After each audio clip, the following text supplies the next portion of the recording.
There's nothing better than when you're teaching something and you see the light bulb go on. One of my favorite classes to teach is Intro to Engineering. It's kind of an honor to be the first touch point of engineers' future, right? I teach Introduction to Shielded Metal Arc Welding, and the reason that I like it is probably because it's my favorite welding process to actually perform.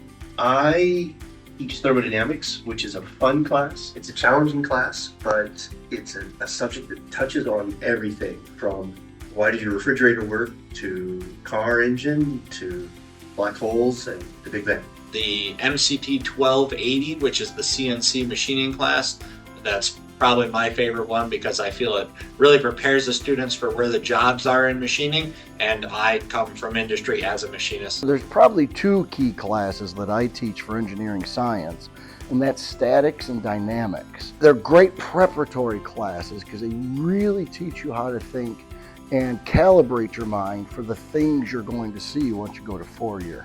You can reach out to JCC and the folks here absolutely anytime, and we'll help you any way that we can.